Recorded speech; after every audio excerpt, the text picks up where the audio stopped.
So, Slava Isusu Christu. Good morning, everyone. Welcome to Stronger Communities through Stronger Organizations. Добрий ранок, вітаємо через сильніші організації до міцнішої громади.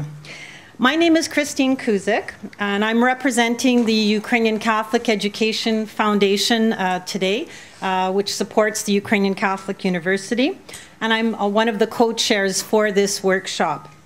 I would like to start this morning by introducing some key people in the room, those people who are on the workshop organizing committee. First of all, I'd like to introduce Raya Shadursky, who is probably, there she is. Raya, yes, doing a great job on registration, and my wonderful co-chair. Raya comes or is representing the Ukrainian Jewish Encounter today. Lasha Hichi, also at the back, to whom we owe this unbelievable facility. So thank you very much, Lashu.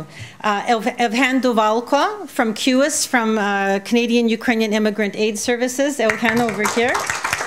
Taras Zaluski from the National, Executive Director for KUK, National Office in Ottawa. And I just wanted to mention three people who aren't here with us today but helped us right from the beginning. Natalie Vatyuk, Ann Shiptur, and of course Darla Penner in Winnipeg. As I look around the room this morning, where we have over 60 board members, staff, and volunteers from over 30 organizations, I must admit to the pride I have in having had the privilege to help organize this event on behalf of UCEF and KUK for the Ukrainian Canadian community. I would like to start by presenting a very brief history as to what led to today's workshop. In June last year, Natalia Bordun, the director for the Institute of Leadership and Management at the Ukrainian Catholic University in Lviv, was visiting Canada. This institute seeks to train future leaders in the nonprofit and NGO sectors with the hope of developing civil society in Ukraine. UCEF organized a one-evening event, a moderated panel discussion, at which she was the keynote speaker, and where we addressed numerous issues of good governance, risk management, board development, volunteers, communication, branding, the importance of transparent and open accounting and financial practices. Shortly after, Paul Grod, who's the head of KUK here in Canada, asked if we would be interested in organizing a much larger event relating to community development. And this led to the committee that I have just introduced this morning. We started by surveying a number of, or all of the KUK members to determine where interests lied in terms of organizational development. I want to applaud each and every one of you for taking the time out of your personal lives to be here today, for the time you take on an ongoing basis to dedicate to your organizations in the belief that you are bettering our Ukrainian community for today and for the generations to come. Every person in this room knows how hard it is to find dedicated volunteers, and each and every one of you is a community leader, or you wouldn't be here. You're committed to finding a better method, a way to inspire, and a vision that will take your organization to a better place into the future. At this point, I would also like to thank our sponsors, without whom today would not have been possible. We have the Shevchenko Foundation in Winnipeg, the Canadian Ukrainian Immigrant Aid Services, and the Ukrainian Credit Union. Okay, so let's give them a hand. As you know, we have two sponsoring organizations this morning, UCEF and KUK. I would like to start by introducing Paul Grod, who is the president of the Canadian Congress. Paul was most recently named one of top 80 Canadians most influencing Canadian foreign policy. So congratulations, Paul, on that. And please come up give a few words of greeting.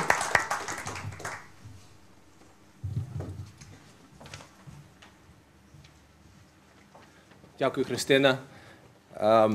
Sorry for being a few minutes late. I have the typical habit that I think many of you have, is just going to UNO automatically for Ukrainian event. That's what I did this morning.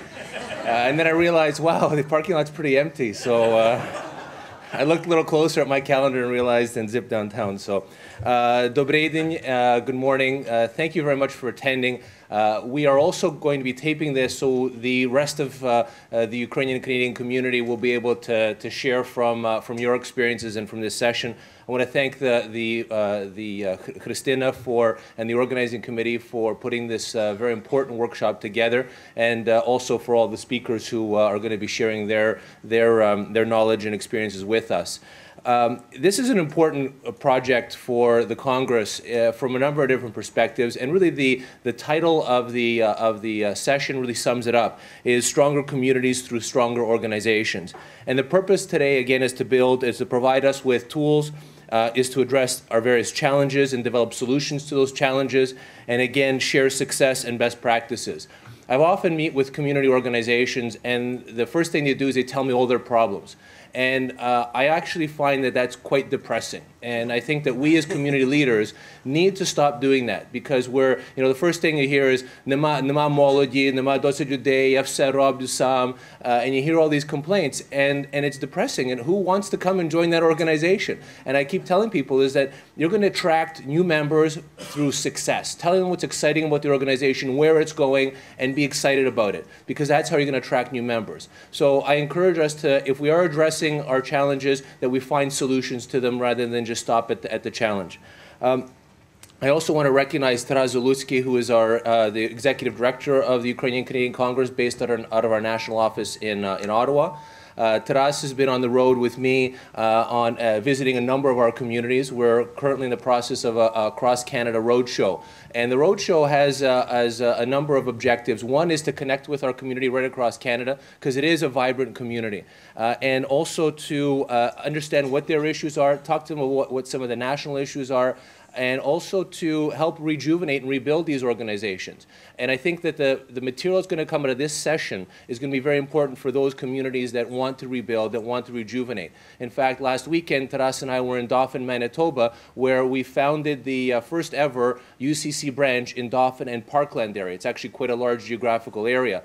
And the first founding president of the UCC branch there is a former minister of the Manitoba legislature, the Honorable Len Derkach, who it's quite exciting, the amount of interest. We were in Brandon, where the community there never had a UCC branch, but they came together and they saw the great opportunities. And in fact, one of the priests pulled me aside after the session and said, you know what, this is going to be very good for our community, because we've got challenges between, believe it or not, the Pravoslavni and the Katoliki. So at least they didn't say Bandarivci, Mennikivci. That's not flourishing out there, fortunately. But so these are all very important things, and there's many reasons why we need strong organizations. You're the backbone of everything Ukrainian, whether it's language, culture, arts, politics, business. You serve the needs of our community. And when I participate in World Congress events, the other communities come to me and say, why is it that you're so successful? And especially a lot of the new communities that are establishing themselves really from scratch in places like Italy, Greece, Spain, where they're saying, tell us, how do you build a community from scratch? And I've thought about this for quite a while. And I ask you to think about this as well as we develop the needs of our community, is we take care of our community and our community members from cradle to grave. From Sadochki right through to seniors' residences and everything in between, youth organizations, cemeteries. I wasn't going to say that, but yeah, that's true too. But that's really important, because that gives a sense of belonging. It gives a sense of we want to be together. And it really does actually slow down the process of assimilation. And in fact, I'm going to argue that we should be looking at reversing assimilation. How? But with intermarriage, we're actually going to increase the size of our Ukrainian Canadian community. So we should turn it on its head and looking at it positively. So on that, I'm going to conclude, because you have some important work to do here. So I want to thank you and let you know that you have our full support on this, and we'd like to do this right across the country, what you're doing here today. And again, this is the strongest Ukrainian diaspora in the world. So let's not forget it. We have a big obligation and a big obligation on our shoulders that we need to continue to pull the Ukrainian diaspora from right across the world and help build a strong community here. So thank you very much, and have a successful day. Дякую. I'd now like to invite Alex Kuzma, the Executive Director for Ukrainian Catholic Education Foundation, to say a few words. Alex.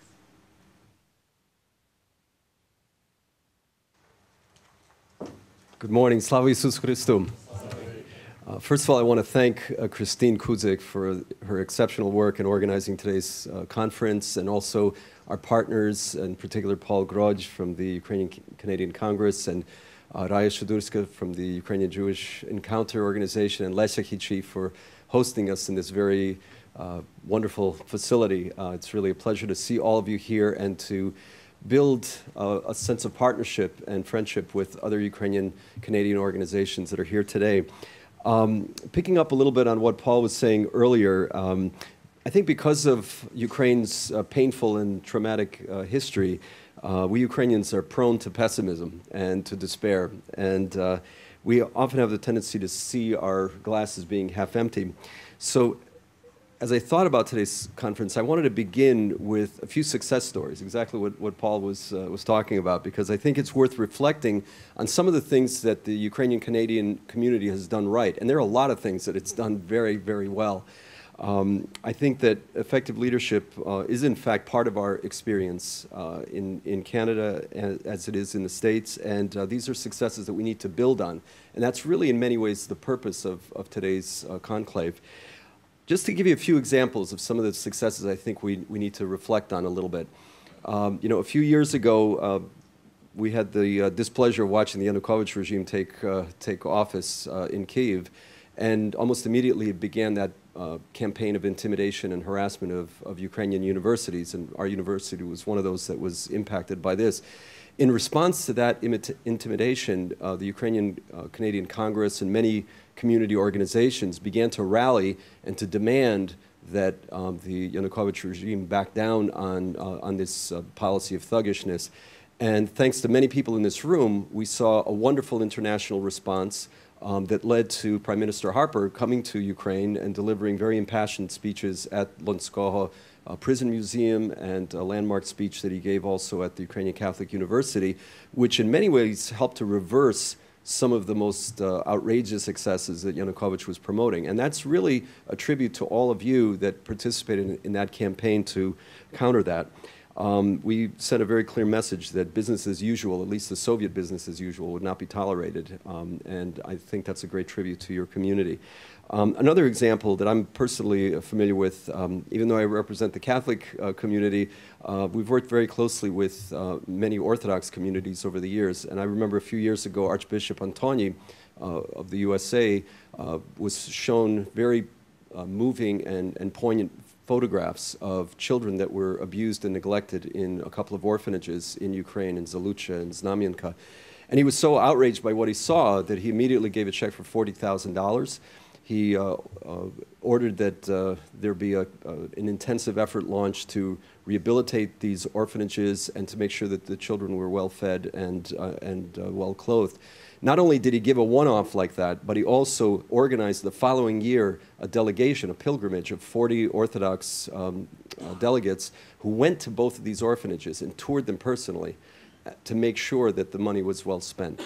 And that pilgrimage has resulted in 10 years' worth of follow-up visits by young Ukrainian-American, Ukrainian-Canadian social workers and students and college students that, again, helped to ensure that these orphanages were well stocked. Last year, our friends at the Ukrainian Jewish Encounter had a fabulous success in bringing together the All-Ukrainian Council of Churches. They brought them to Toronto and to Ottawa, where they helped to secure a very powerful statement on the part of the House of Commons to honor Metropolitan Shevchenko, one of the great leaders of the 20th century, one of the most unheralded leaders of the 20th century, for his work in sheltering Jewish children during the Holocaust. And I've always admired the work of the Children of Chernobyl Canadian Fund for the work they've done to help rehabilitate the lives of children that were affected by Chernobyl, and also children across Ukraine that desperately need to develop a stronger sense of self-esteem and national spirit.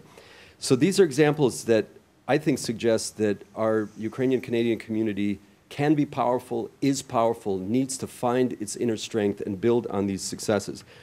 And so as Christine approached me about this wonderful idea, I thought about what are the hallmarks of great leadership. Just even looking at these few examples that I cited. One is faith. As Jesus said, if you had just the faith of a mustard seed, you could tell this mountain to move, and that mountain would move. So as we Red Sox fans and you Toronto Jays fans like to say, you got to believe, right? That's rule number one. You've got to believe that change is possible. Secondly, as Bishop Boris Kuzyk, my boss, likes to say, you've got to be bold. If you want to do big things, you can't think small. You've got to think big. You've got to be brave. You've got to really attack the problem at its core. And you don't want to get bogged down in petty squabbles and personality conflicts. That's not a good use of our time. It's not a good use of our talent. Thirdly, we need to have courage. It's a little different from boldness, but you have to have courage, I think, to withstand criticism and to withstand the cynicism of the faint of heart. Historically in Ukraine, there's reason why people are afraid of leadership. Anytime, not just during the Soviet era, but going back to the Mongols, the Turks, the Polish aristocracy, the Tsars, anytime a Ukrainian raised his head over the norm, the first thing that would happen was somebody would slap him down or her down. We had heroic people for centuries that were persecuted, beaten, executed, exiled, deported, you name it. And so it's a natural response to that. It's a rational response to say, I'm not sure I want to be a leader if that's the price. We have, at least in Canada, an opportunity to not worry about violent reprisals for good leadership. But this brutal experience, I think, and our collective subconscious have made us, as a community, I think, extremely risk-averse. And this has led to occasionally cautious, conventional, and unoriginal thinking. So it's much easier to go through the motions, to do little projects that don't really amount to a hill of beans, rather than really take on the big issues that we need to attack. We also need a sense of urgency. Problems that we're facing with our community, whether in Ukraine or in Canada, are problems that need to be addressed now, not tomorrow, and it's not anybody else's business. It's our business to attack these problems. As my boss likes to say, vizme izrobe. Don't wait for anybody else to do the work for you. And finally, I think moral indignation. We've got huge problems that Ukraine and our Ukrainian American community are facing. We still are facing the world's refusal to recognize the Holodomor as one of the great tragedies of our history, the long-term effects of Chernobyl, the crippling effects of Soviet totalitarianism and brutalization, the scourge of international sex slave trafficking, which has had a disproportionate impact on the women and children of Ukraine. If that doesn't outrage us, I don't know what should. We need to mobilize our fellow citizens to get off their duffs, off the sidelines, and into the thick of these fights. And then the fundamental things that I will leave it to the experts to handle today, the issues of good stewardship, good financial management, to make sure that we have careful planning and careful execution of our plans, and not to set sights too low. Set them high, fall short, have the courage to fall short, but set sights high and attack those goals that are really going to be meaningful and really going to have a chance to succeed. And finally, because I'm a fundraiser, generosity of spirit and generosity of pocketbook. We live in a capitalistic society. Money talks. And the way that we spend our money, the way we invest our money says a lot about the issues we care about and how far we're willing to go to invest in the future.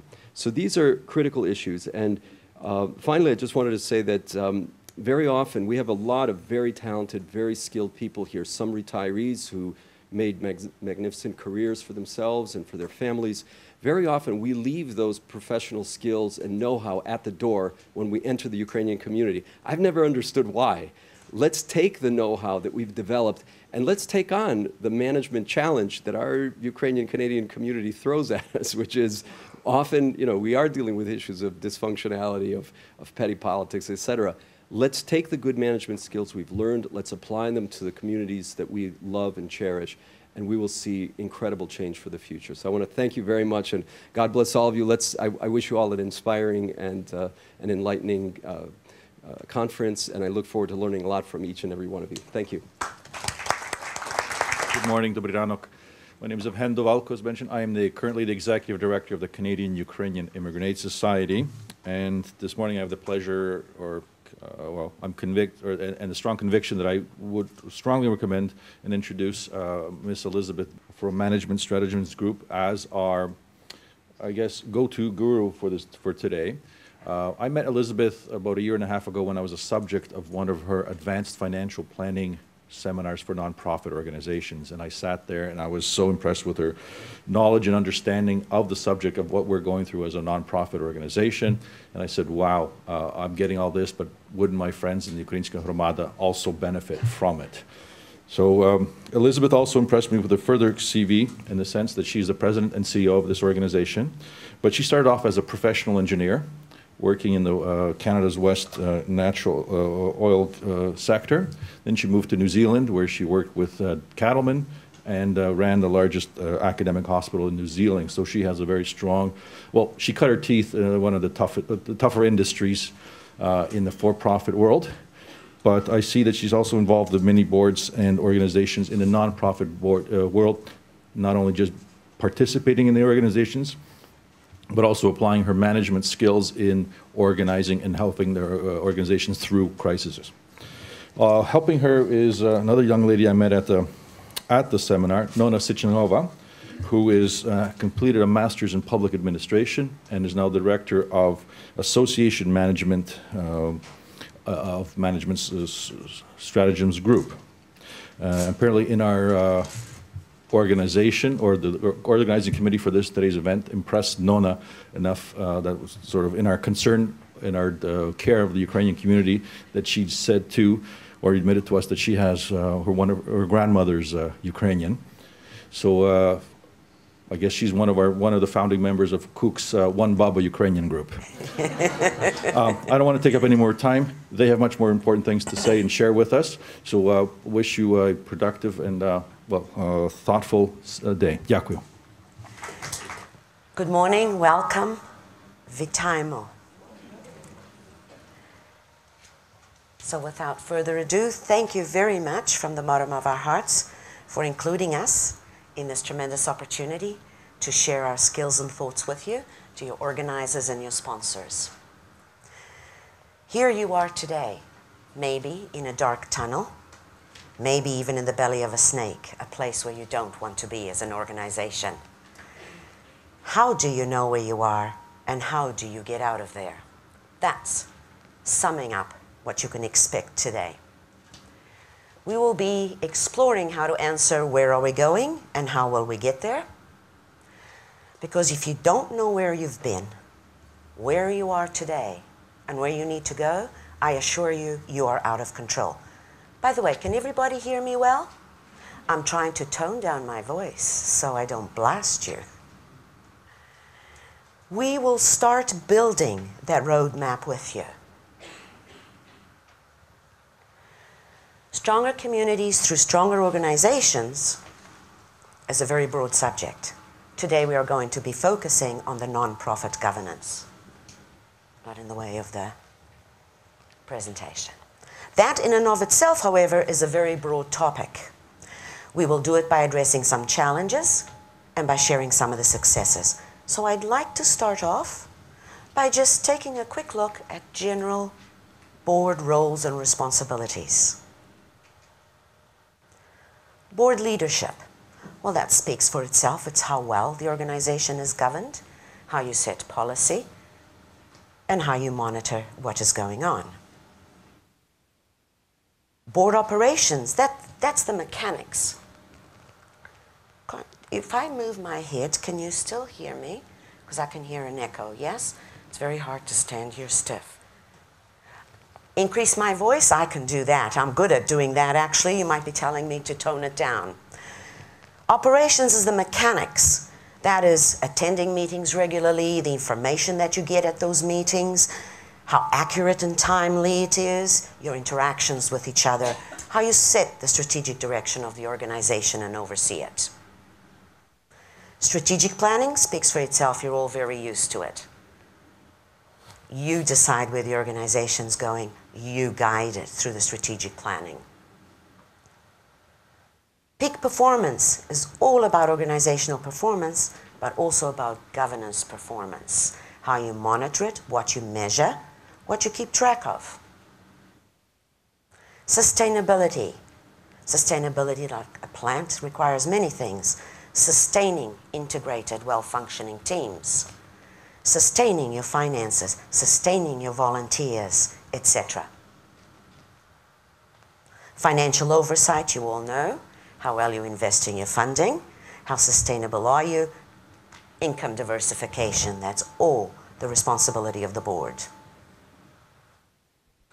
Constituent voice. Constituent voice speaks to how you represent the needs of your community.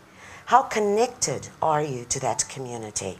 How do you understand and stay on top of their evolving and changing needs? Because you represent them. You are their voice as board members and executives of the nonprofit organization. External relations, how you represent the community that you serve to politicians, to funders, to the general community at large outside of the Ukrainian community. Performance evaluation, how you monitor everything that goes on. What do you monitor? How do you monitor? And what do you do with the information that you get? So 9 categories is what we divide them into. 9 broad responsibilities from a governance perspective. And by the way, all 9 of these categories also have what is good governance performance measures that guide each one of these categories. Today, however, as you can see, we'd be here for 5 days if I was to cover all of these areas. So today, all we'll be doing is covering board leadership, because the success of your organization starts there. Its sustainability starts there. So let's set the stage. I was told not to touch my mics. Sorry. Let's start by setting the stage. We all have to be on the same page. A house cannot be built on a poor foundation. So we all have to start there. So I'd like to quickly review some definitions to make sure that we stay in tune with those that are very important from a governance perspective.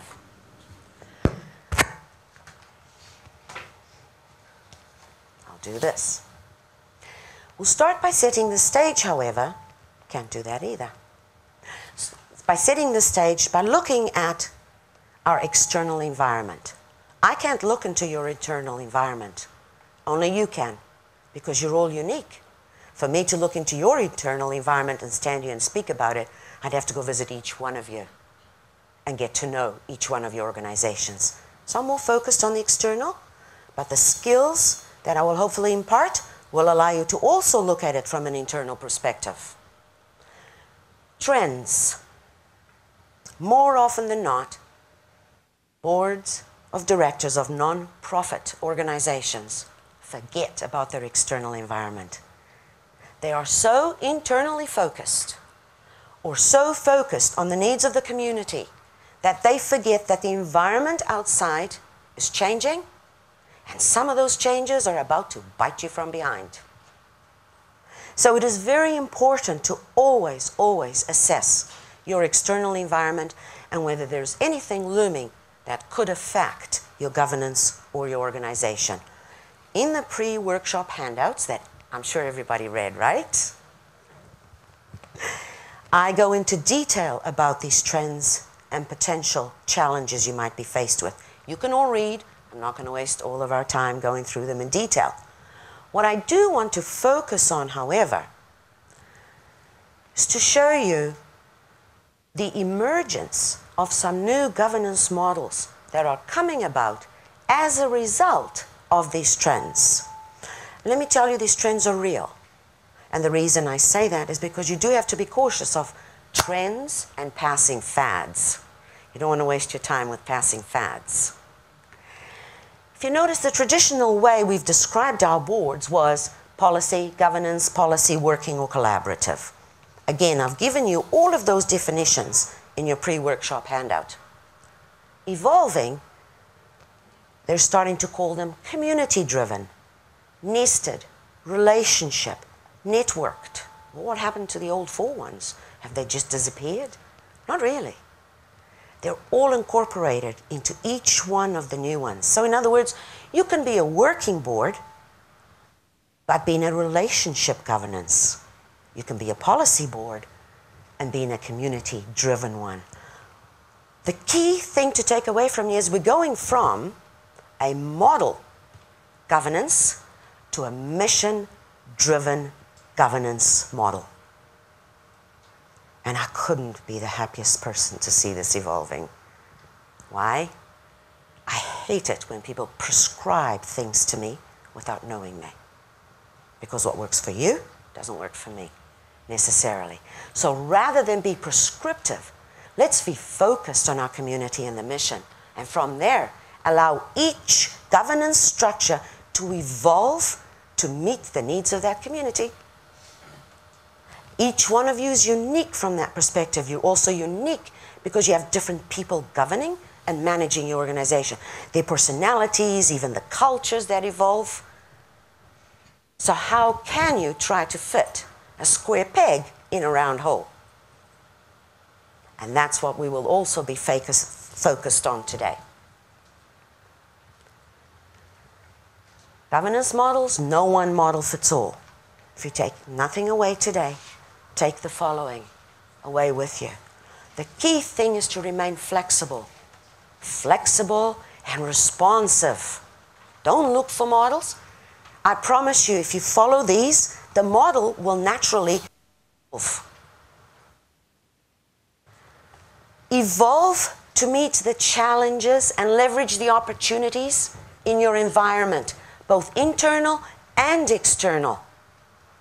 For that, you have to keep an eye on those trends. Beware of being static.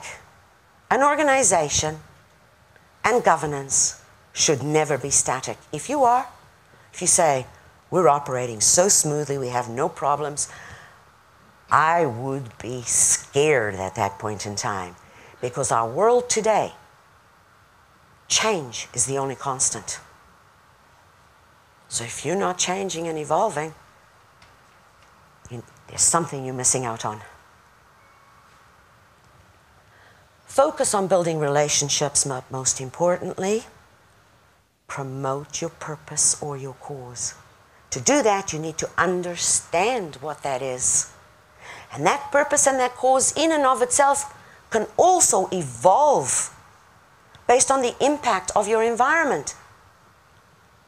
So it can change over time and you have to be aware and ready to change it. Maybe your community is retiring and the services you provided are not going to be needed in 2 or 3 years' time. Then what? What is the community that is evolving around you?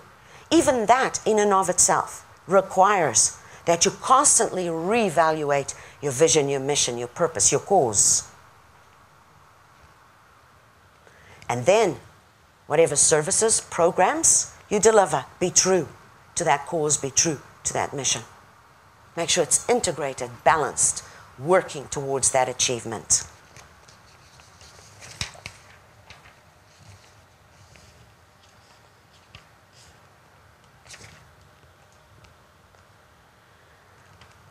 Some definitions to set the stage quickly. The difference between management and leadership, quite often, especially if you're a working board or a founder board, where you've had to do everything to get that organization up and running in your community, you're only human. We would all get muddled up as to whether we've got our governance hat on or our management hat on or our volunteer hat on or our expert hat on. So it's very important to understand the difference. So what is management? It's about developing systems and processes, to attempting to create semblance and order out of chaos in our changing environment. It's about designing plans and systems for monitoring and controlling outcomes. It involves solving problems, giving reports, having meetings, etc.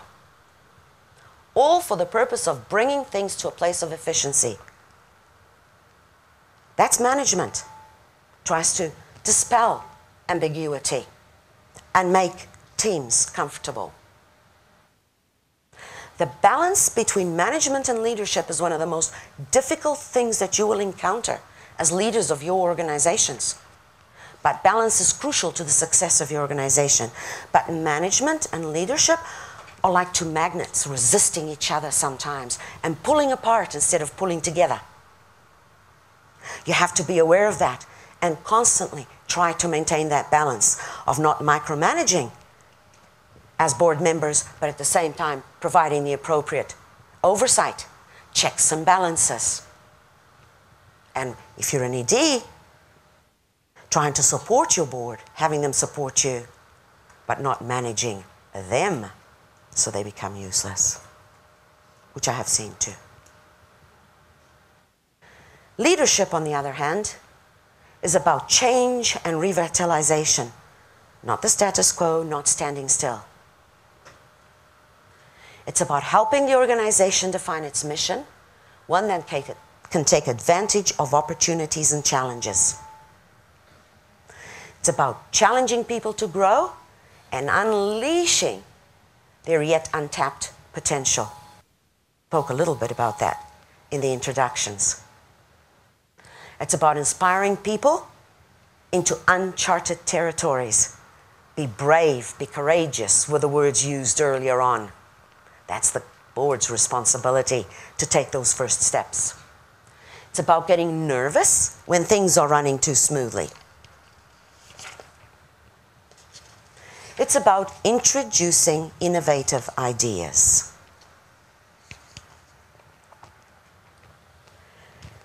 Leadership in today's ever-changing environment is like going whitewater rafting. I used to do a lot of that, so I use a lot of analogies based on my experiences. You go in on this fast-paced river, and you're having to put your paddle to the left, put your paddle to the right, push off an oncoming threat or rock.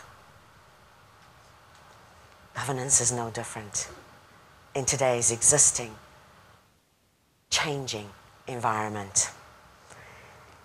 It is up to the board to maintain that raft as smoothly as they can going down that river, to push off when a threat comes from your external environment. That's when leadership is needed. Whereas managers constantly try to adjust to change, boards should be in the business of creating change by challenging the organization, by challenging the team to do more. Because you can.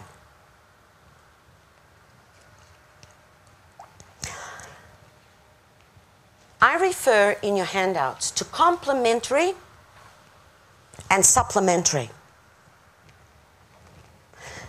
And that's very important to remember that. I've got the definitions here, because this is where, as I've sat on a board, I sometimes forget whether I'm there to supplement or complement. Not very tall, so hopefully you can all see that. Complementary is something that completes, perfects, makes as a whole. That's a dictionary definition. I didn't make that up. Supplementary compensates for a deficiency or is an add-on. So tell me, board members, what would you rather be? Complementary or supplementary? Just an add-on. Governance must be complementary to management. It completes the whole. It is the glue that holds it together. It is what makes an organization strong. Make sense?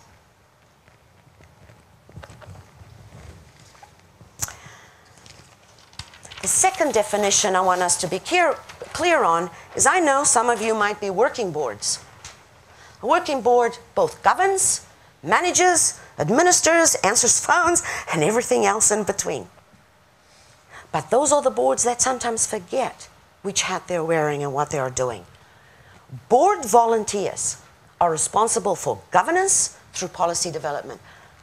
The worst mistake you can make today, please, is to think to yourself, and I can see some faces already maybe thinking that, oh, I'm a policy board, this doesn't apply to me. Oh, I'm a working board, this doesn't apply to me. If you're thinking that I have not communicated well enough, please let me know if you're tempted to think that, so I can fix it if at all possible. Because everything I say today applies no matter what type of board you call yourself. I was very conscious of that. Okay? Service volunteers are responsible for policy implementation, for implementing strategic plans, for implementing the future of the organization that the board decides, by carrying out the programs and or services of the organization according to board policies. So if you happen to be a volunteer on the board and a volunteer who implements, when you implement, you are accountable to either the AD, a committee, or the board. You are not a board member under those conditions. When you implement as a service volunteer, a busy bee doing the work, if you forget that, that's where I find most of the problems arising in organizations. Because you go about telling people what to do, and you cannot do that. You cannot do that. You're not a board member then. You could be telling the organization to do something that your board has not approved. You'll be doing yourself an injustice, your organization an injustice, and your board an injustice. And you could propel that organization into complete chaos. I have seen it. And when organizations fail, and I get brought in to help, sometimes I can't. That is one of the ingredients that cause their failure. 99.9% of the time. So in summary, staff, service volunteers, and board members can undertake management and implementation roles. Only board members can take on governance responsibilities. That means when you are sitting at a board meeting, be it on a monthly basis or quarterly basis, that's when you're a board member. That is the only time you are a board member, where you have full legal responsibility for that organization according to the law. Board members may implement their decisions. When doing so, they act as service volunteers rather than board members.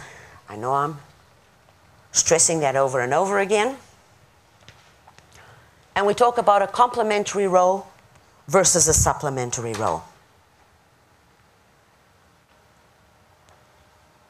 Service volunteers can even be accountable to staff. And some board members have a hard time with that. Does require for any one of us would be challenged with that, but it does require that you rise above the occasion, that you know when you can command and when you don't. So 3 hats you have to remember that you're wearing. Governance hat worn only when in a properly called meeting. That's when you're a board member. The volunteer hat, worn when advising the CEO ED, fundraising, helping staff, managing the organization. If you are the chair of a board committee, like the executive committee, you might be the chair. The fundraising committee, you might be the chair. You are in the position of chair of that committee, a service volunteer. You are then supplementary because you are filling a gap, a need. And you are accountable and have to report to the board chair and the board as a whole. But you like staff, albeit unpaid. Non-profits sometimes forget that. But you can't go around commanding because only the board commands. Only the board directs. Make sense? The last one is the implementer hat. That's the real busy bee when you're actually answering a phone or doing a bit of accounting on behalf of the organization without getting paid. Governance is the only hat that carries legal authority to govern. Volunteer carries no legal authority. So the chair of the committee carries no legal authority. Implementer hat carries limited legal authority because you might have been directed by the board an action from a board meeting to implement. Then you might carry the limited authority that the board has given you. You also need to remember the levels of authority in an organization. There are 3 levels: governance, management, and implementation. There was the sound of a choo-choo train, but we lost the sound. That's okay. So you have to remember governance and the hat that you are wearing. Governance is the responsibility of the board, has full legal authority. Management, you'll remember what they do. Interprets, allocates resources, follows the direction of the board. And then the busy bee who delivers the pizza and does the actual physical work. Depending on who you are as an organization, depending how much money you have, some of your board members may be governance, management, or implementers. Those organizations who have that cross-pollination are the ones that struggle the most knowing where they are and how to act. Any questions so far? Keep these first 10 slides in the back of your mind, please, because you will need them to guide you as we go through the day today. So now the hard work begins. If you thought you were going to get a day off, come into a workshop, I'm about to prove you wrong. So roll up your sleeves. We're getting into inspirational leadership. What is inspirational leadership? Inspirational leadership is both inspirational and strategic. The two go hand in hand. And strategic is not the development of a strategic plan that then sits on a shelf and gathers dust. Strategic leadership is living strategy every time you meet, every decision you make, every comment you make.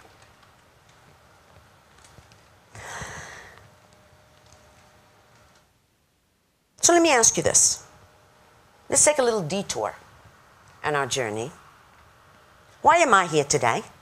Why do you think I am here today? Giving up my Saturday when I could be home with my newspaper and a cup of coffee. Anybody? Why am I here today? Why do you think I'm here today?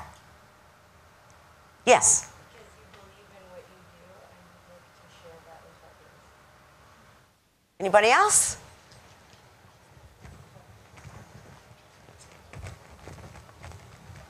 Yes? Learn and apply strategies and ideas to our work environment. Sorry? To learn and to apply the strategies and ideas we get today to our work environment is the benefit of our organization. Okay, I believe in what I do.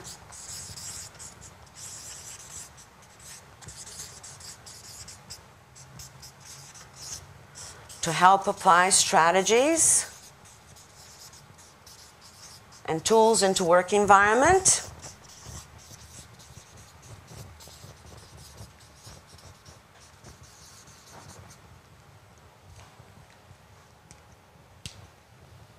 Yes or no? Why am I here today? I am here today to enable those who do good do better by contributing to my community, to my province, to Canada, to make them stronger. I do this by providing integrated business solutions from the back room to the boardroom. I just happen to be a consultant and earn a living at it.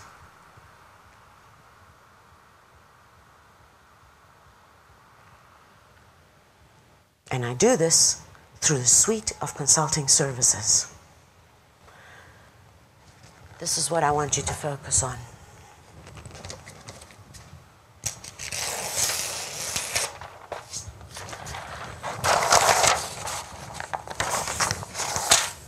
why I'm here today, how I carry out my why, what do I do as part of that?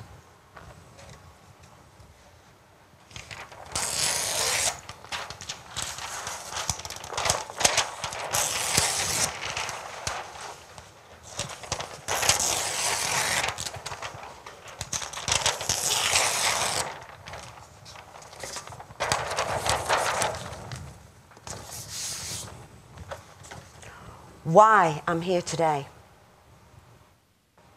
how I carry out my why, what do I do? I want you to keep this in mind, because this is where we're going today. We're going to be exploring your whys first and foremost. And by the way, if I am better, please recommend me to others. If I am not, do me a favor, forget you ever attended this workshop. Fair enough. Leadership is about unlocking innovation. Unlocking innovation needs to be the first priority of board development. The ability for members to share their creative ideas with one another in order to elevate strategy. You need to see how all your abilities can come together into a whole. So I heard something about squabbles behind closed doors and conflict. That will prevent you from achieving this. And you must believe that your talents can create something meaningful and impacting. Leading innovation. Raymond Nashar, I believe he's from the UK, speaks eloquently of a train with 3 carriages. We touched on that briefly this morning. Here comes that little train. The front carriage are the early adopters. That's got to be the chair and the board. You've got to lead. You can't be afraid. You've got to challenge. You've got to try. Feel the fear and run anyway. Failing is okay. What's not okay is never trying. Because from you become stronger. The middle carriage where most people sit. A bit more cautious. A bit more afraid. They'll challenge you. They'll hold your organization back. Those are the people that need to be challenged and need to understand your why. Why are you there? Why do you do what you do? They need to be inspired. So you can move them from that middle carriage to the front carriage with you, instead of them pulling you back. The last carriage, ooh, beware of the last carriage. They can pull middle carriage people back. You have to keep them on board all the time. You have to keep them on your side all the time. And you have to work hard at moving them to the front carriages. Because if they pull the middle to the back, you've lost your fight. And the work ahead of you will be more difficult. The challenges, typically board meetings, are set up to convey, receive, and process large amounts of information. Let's take another little detour here. And let's look at how our brains are made up. Why is that? Why are we not inspirational and strategic in our board meetings? Our brain is comprised of 3 parts. And by the way, these are the tenets of biology, not of psychology. One part is the analytical and language part. It can take vast amounts of information, process it. It's an external part where we don't have to involve feelings or anything. The data speaks for itself. Nobody can blame me. That is why our board meetings are set up that way. The other 2 parts of our brain are cognitive,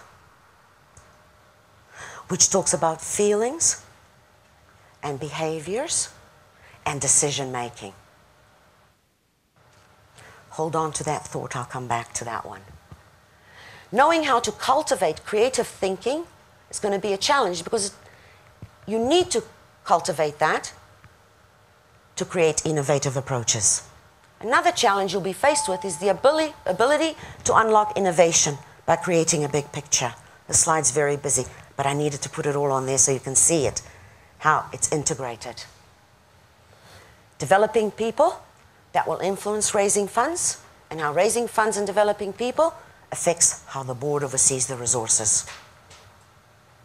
The need to see and understand how all these activities interact with each other from an internal perspective. Gauge performance and trends. So I gave you a definition at the beginning about board leadership. Being a well-managed organization, the board. I want you to forget about that.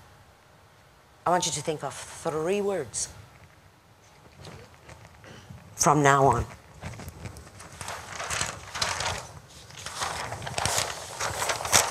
Somewhere in here.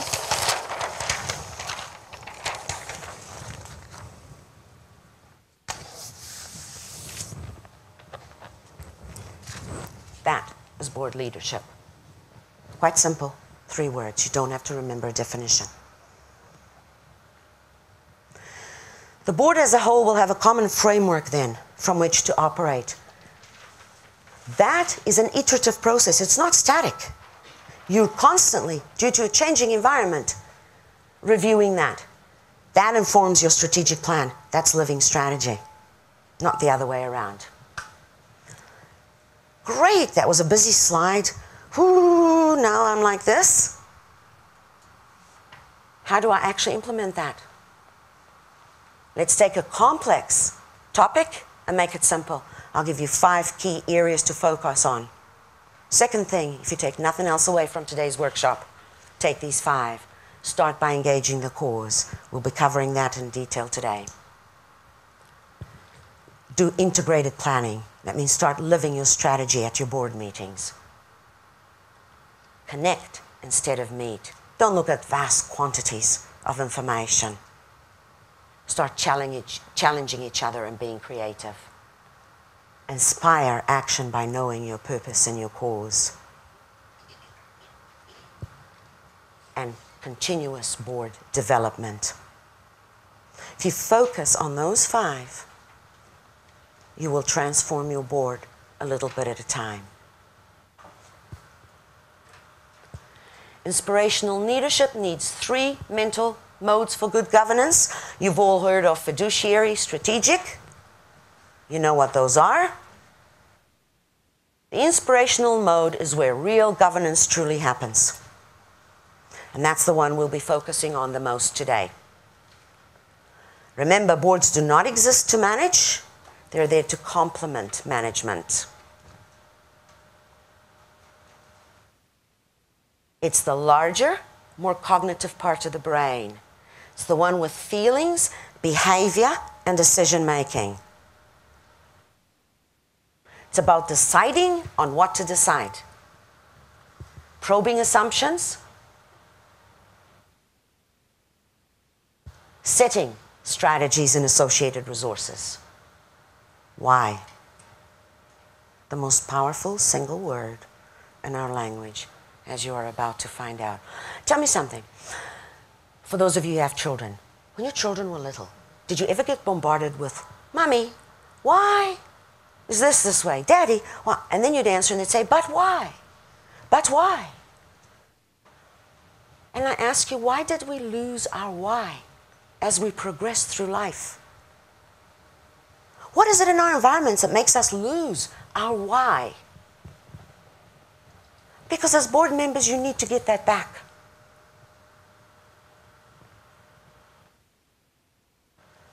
And why do you need to get it back? Because by doing that, you'll better see the gorilla in the room when your organization is at risk. You'll better understand the paradigm shifts that can impact the success of your organization. It's a critical way to look at fixed data, but in a broader perspective. You go beyond simple problem solving to problem framing. Problem solving, supplementary. That's your UD. and your busy bees. Unlocks innovation and builds sustainability.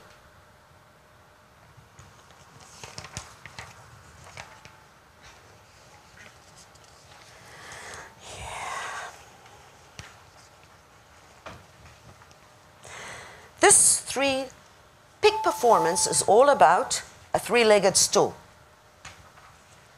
If one of the legs is not stable, you try sitting on it, you might fall. You might fall and not get hurt. You might fall and break a bone. You might fall and get concussed. An organization is no different. If you're not balanced, anything could happen.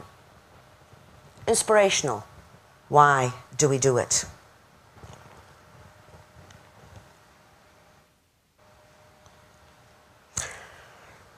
Think of it. Think of yourselves as Chris, what was his name, Hadfield, in the space station. He looks down on all of Earth, but he has the ability to zoom in on a specific part at will or if needed. That's the board. You're in space, you see everything in your organization. But when needed, if you've got the right reports and the right guidance, you can zoom in an area to strengthen it if it's being challenged. Innovative. How? How do we do it? And integrated. What do we do? That should be last. Most of us, however, start with the what. If I were to stand here and ask all of you, what does your organization do? Yes. What does your organization do? Works with its constituent members across Canada to build community. What does your organization do? Networking for business and professionals in Toronto. Why does your organization do it?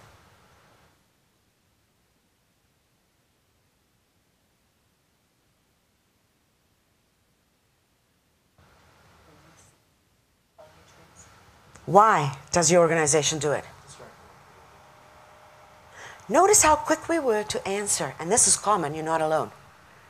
The what, we were reasonably quick to answer. When I asked you why, we all had to think a little bit harder, didn't we? That's the way we normally communicate, externally, because we don't want to get hurt. We don't want to share our feelings. We want to protect ourselves. So we communicate with a what. Guess what? Why should I donate to you? Why should I care? Because what you're telling me, there are hundreds of not-for-profits in Ontario doing that. Why should I care? Why should I donate to you instead of him? We'll get to that a little later.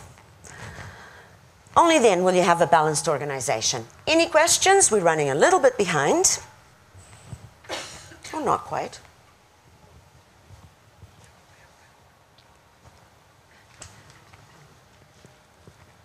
Any questions up to now?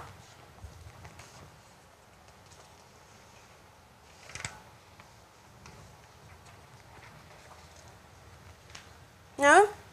Nothing? So, let's start the group exercises.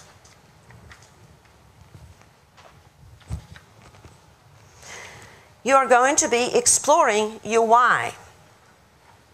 So each table, there's probably more than 2 organizations at each table, right? I want you to help each other come up with each organization represented with their why. Short, succinct. Enabling those who do good do better. Pretty short. Something that speaks from the heart. Not what you do. I don't want to know about it. Why? Why do you belong to that organization? Why do you get out of bed in the morning? Why do you do what you do? Explain it to me so I can donate. I want you to help each other do that, okay? I don't want to see copies of visions or missions. You have to do that in context with your community today, not where you've been. I don't care about that either. That's history. And I failed history in high school. So I went into engineering. Science was my thing. All right? I don't want to know where you've been today. Where's your community today? And where might it be going? And what might that community need for you? From you? That's your why. And then we'll be capturing some of those whys. You'll have about 45 minutes with which to do that. So do help each other. Now, Raya Shadursky is going to be helping me, and so is Nona Sichinava. So Nona, if you want to handle these 3 tables. Raya, where is she? Okay. I will take this middle row, and Raya can take the outside row. So will we be there to help you and guide you through this? I just want to point out something as I walk through the room that closes off before lunch, the work that we did before lunch, and as we move on. So I worked around the room, and I found, and this could be because it's from the same organization, so forgive me if it is, because the names are not necessarily there.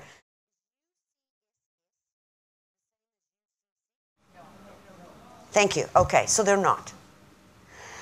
So as I walked through the room, and this is something as a community and individual organizations, you need to really take a close look at, okay? That's my humble opinion on what I've seen, that I felt we needed to share that. So I come over here to provide culturally sensitive social services, to support clients in need. That's not the one. I had another one up here. That's it. To keep alive the memory and issues, history and culture of Ukrainians.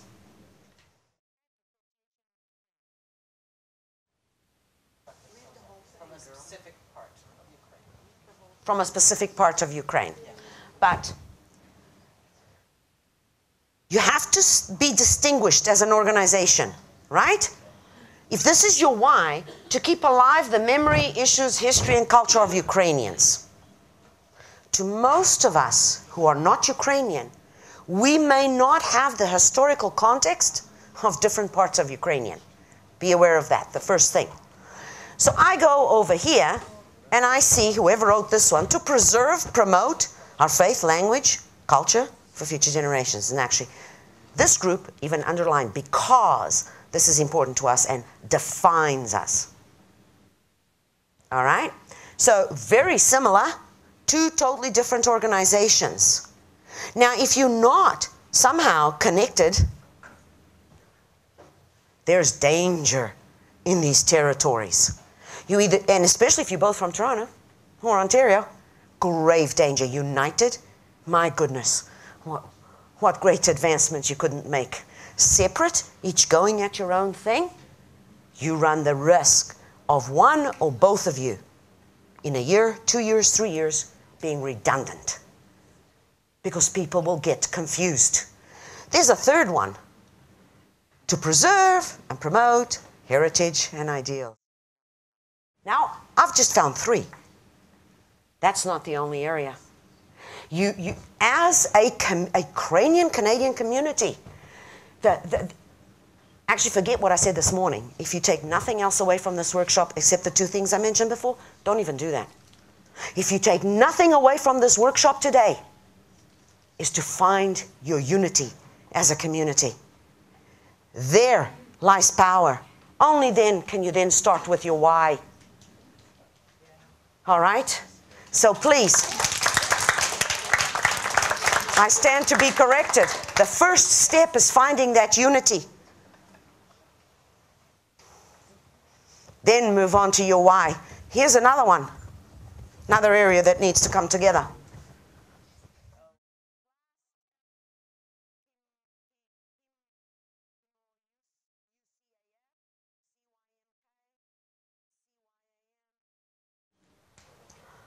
All of them developing youth leaders and leadership. But some of them focused on youth. Again, separate organizations. I don't know if you come under an umbrella organization, and if you do, forgive me my ignorance, but if you don't, again, the leaders of those organizations Get together over coffee, scotch, beer, hockey game, I don't care. Right? Please, you're weakening yourselves. Your efforts, your energy, your volunteer time. You want impact? Start. I just